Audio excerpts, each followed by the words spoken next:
बिस्मिल्लाहिर्रहमानिर्रहीम।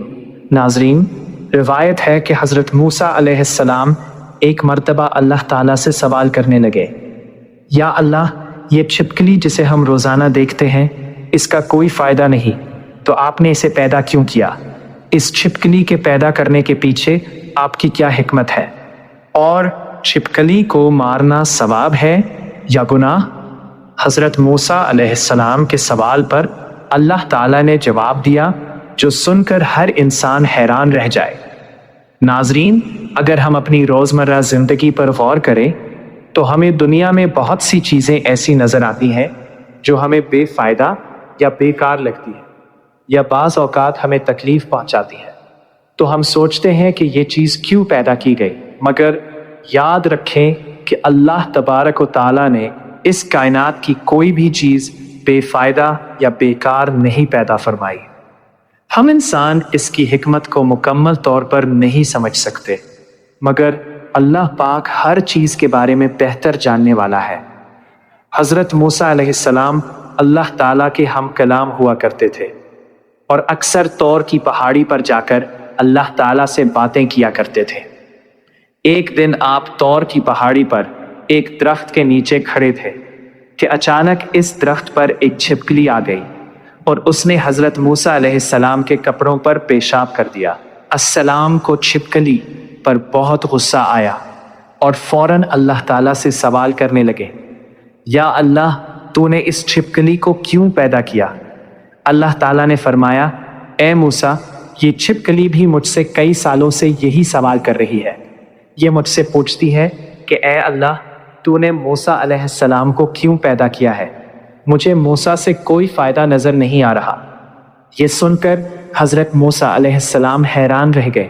अल्लाह ताला ने फरमाया, मैं बेहतर जानता हूँ कि मैंने इस छिपकली को किस मकसद के साथ पैदा किया और तुम्हें किस मकसद के साथ पैदा किया। मैंने हर मखलूक को अपनी हिकमत के साथ पैदा फरमाया है। इसके बाद हज़रत मूसा अलैहिस्सलाम ने जान लिया कि अल्लाह ताला की हर तख्लीक में कोई ना कोई हिकमत ज़रूर मौजूद है। इसी दौरान बनी इसराइल की एक औरत हज़रत मूसा अलैहिस्सलाम की खिदमत में हाजिर हुई और कहने लगी, ए अल्लाह के नबी, अल्लाह ने छिपकली को क्यों पैदा किया? यह तो किसी भी काम की नहीं है। हज़रत मूसा अलैहिस्सलाम ने फरमाया, ए औरत, ये छिपकली भी अल्लाह ताला से यही सवाल करती है कि इंसानों को क्यों पैदा किया गया। फिर आप अलैहिस्सलाम ने समझाया कि अल्लाह ताला की हर मखलूक का अपना एक मकसद और हिकमत है, चाहे इंसान उसे समझ सके या ना समझ सके। इस औरत ने जब ये जवाब सुना तो खामोश हो गई और अल्लाह ताला की हिकमत पर ईमान ले आई। अली रज़ी अल्लाह ताला अन्हो की खिदमत में एक शख्स हाजिर हुआ और अदब से अर्ज करने लगा, या अली, छिपकली को मारना गुनाह है या सवाब? हज़रत अली रज़ी अल्लाह ताला अन्हो ने फरमाया, ए शख्स, बाज़ मखलूक़ात ऐसी हैं जो इंसान के लिए नुकसानदेह होती हैं और शरीयत ने मोज़ी जानवरों से बचने की इजाज़त दी है। इस शख्स ने अर्ज़ किया, या अली, इसकी क्या वजह है? हज़रत अली रज़ी अल्लाह ताला अन्हो ने फरमाया, अल्लाह ताला अपनी हर मखलूक के बारे में बेहतर जानता है। बाज़ जानवर इंसानों के लिए फ़ायदा मंद होते हैं और बाज़ नुकसान का सबब बन सकते हैं, इसीलिए उनके बारे में अलग अलग अहकाम दिए गए हैं। नाजरीन, हज़रत इब्राहीम अलैहिस्सलाम का वाक़या भी मशहूर है कि जब नमरूद ने आपको आग में डालने का हुक्म दिया तो मुख्तलिफ जानवरों ने अपने अपने अंदाज में रद्द अमल ज़ाहिर किया।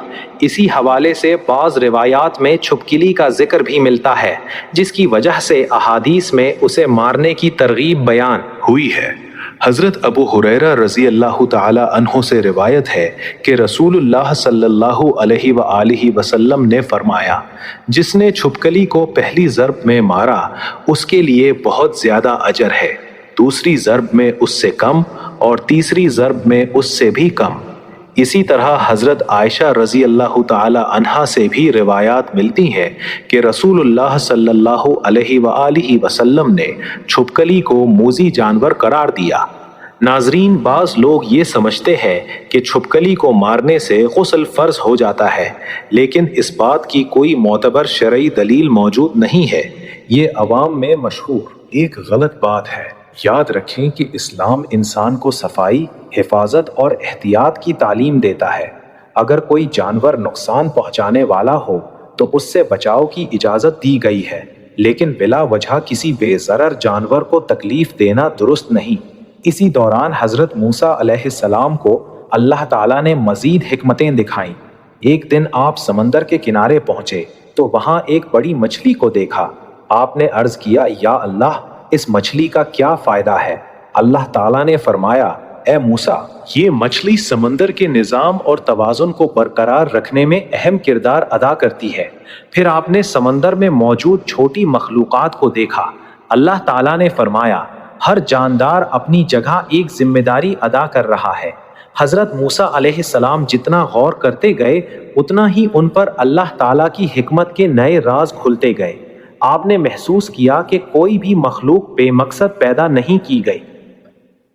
ناظرین کرام، حضرت موسیٰ علیہ السلام نے پھر ایک پرندے کو دیکھا جو صحراؤں میں بیج چگ رہا تھا۔ آپ نے عرض کیا، یا اللہ، یہ پرندہ کیا فائدہ پہنچاتا ہے؟ اللہ تعالیٰ نے فرمایا، اے موسیٰ، یہ پرندہ بیجوں کو مختلف جگہوں تک پہنچاتا ہے جس سے نئی فصلیں اور پودے اگتے ہیں۔ اگر یہ نہ ہو تو زمین کا بہت سا حصہ بنجر رہ جائے۔ پھر حضرت موسیٰ علیہ السلام نے ایک چھوٹے سے کیڑے کو دیکھا جو مٹی میں سوراخ بنا رہا تھا۔ آپ نے عرض کیا، یا اللہ، اس معمولی سے کیڑے کی کیا اہمیت ہے؟ اللہ تعالیٰ نے فرمایا، اے موسیٰ، یہی کیڑا زمین کو نرم کرتا ہے، مٹی میں ہوا پیدا کرتا ہے اور اسے زرخیز بناتا ہے۔ اگر یہ نہ ہو تو بہت سی فصلیں اچھی طرح نہ اگ سکیں۔ یہ سن کر حضرت موسیٰ علیہ السلام پر واضح ہو گیا کہ اللہ تعالیٰ کی کوئی بھی تخلیق بے مقصد نہیں۔ اسی طرح حضرت سلیمان علیہ السلام کے دربار میں ایک مرتبہ ایک چھوٹا سا کیڑا لایا گیا جو زمین کے اندر رہتا تھا۔ جب اس کے بارے میں غور کیا گیا تو معلوم ہوا کہ وہ زمین کے نظام کو بہتر بنانے میں اہم کردار ادا کرتا ہے۔ حضرت سلیمان علیہ السلام نے فرمایا، اللہ تعالیٰ کی ہر مخلوق میں ایک راز اور حکمت پوشیدہ ہے، اگرچہ انسان اسے فوراً نہ سمجھ سکے۔ ایک مرتبہ ایک شخص حضرت مولا علی رضی اللہ تعالی عنہ کی خدمت میں حاضر ہوا اور عرض کیا، یا علی، کیا واقعی ہر جاندار میں کوئی نہ کوئی فائدہ موجود ہوتا ہے؟ آپ رضی اللہ تعالی عنہ نے فرمایا، ہاں، اللہ تعالیٰ نے ہر مخلوق کو ایک مقصد کے ساتھ پیدا فرمایا ہے۔ بعض مخلوقات زمین کی حفاظت کرتی ہیں، بعض ماحول کا توازن قائم رکھتی ہیں اور بعض دوسری مخلوقات کی تعداد کو قابو میں رکھتی ہے۔ ناظرین اکرام، ان تمام واقعات سے ہمیں یہ سبق ملتا ہے کہ اللہ تعالیٰ کی بنائی ہوئی کوئی چیز بے فائدہ نہیں۔ انسان اپنی محدود عقل کی وجہ سے ہر چیز کی حکمت کو نہیں سمجھ سکتا، لیکن اللہ تعالیٰ ہر چیز کا علم رکھنے والا ہے۔ ہمیں چاہیے کہ اللہ تعالیٰ کی نعمتوں اور اس کی تخلیق پر غور کریں، اس کی حکمت کو تسلیم کریں اور ہر حال میں اس کا شکر ادا کریں۔ اگر کوئی جانور نقصان دہ ہو اور انسانی جان یا صحت کے لیے خطرہ بنے تو شریعت کے مطابق اس سے بچاؤ کیا جا سکتا ہے، لیکن بلا وجہ کسی جاندار کو تکلیف دینا درست نہیں۔ ہمیں اپنی مخلوق کی حکمت کو سمجھنے، اپنی نعمتوں کی قدر کرنے اور ہر حال میں شکر گزار رہنے کی توفیق عطا فرمائے۔ آمین یا رب العالمین۔ ناظرین کرام، کمنٹ